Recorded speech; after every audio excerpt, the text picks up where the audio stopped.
శనీశ్వరుడు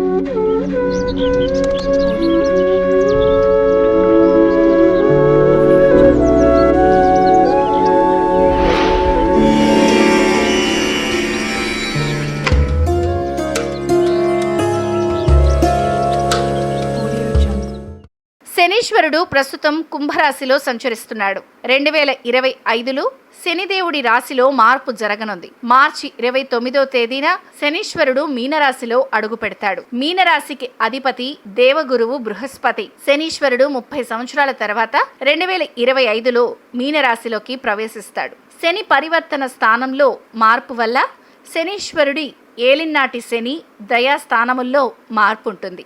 వచ్చే ఏడాది మార్చిలో మీనరాశిలో శనీశ్వరుడి సంచారంతో మకర రాశి వారు ఏలినాటి శని ప్రభావం నుంచి బయటపడతారు. అలాగే మేషరాశికి చెందిన వారికి ఏలినాటి శని దశ మొదలవుతుంది. శని ప్రభావం సింహరాశి వారిపై ప్రారంభమవుతుంది.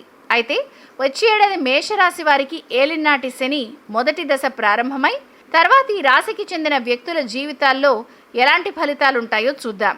మార్చి 2025లో ప్రారంభమవుతుంది.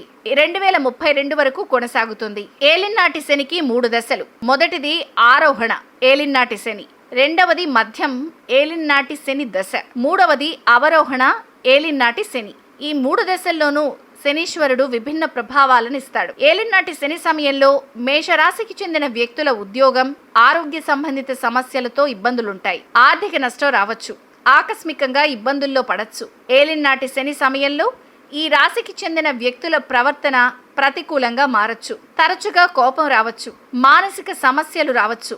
శనీశ్వరుడి వలన కలిగే ఏలినాటి శని దుష్ఫలితాల నివారించడానికి కొన్ని చర్యలు పాటించాలి. ఉపశమనం కోసం ఆవ నూనె లేదా నువ్వుల నూనె దానం చెయ్యాలి. రావి చెట్టు కింద దీపం వెలిగించాలి. శనిగ్రహం వల్ల కలిగే దుష్ఫలితాల నివారణ కోసం మేషరాశి వారు ఒక గిన్నెలో కొంచెం పాలు, నీరు తీసుకుని అందులో పంచదార కలిపి ఆ నీటిని రావి చెట్టు మొదల దగ్గర నైవేద్యంగా పెట్టాలి. దీంతో పాటు మేషరాశి వారు శనీశ్వరుడి చెను ప్రభావాలను నివారించడానికి ఇంట్లో తయారు చేసిన ఆహారాన్ని ఆవు, కుక్కలకి పెట్టాలి.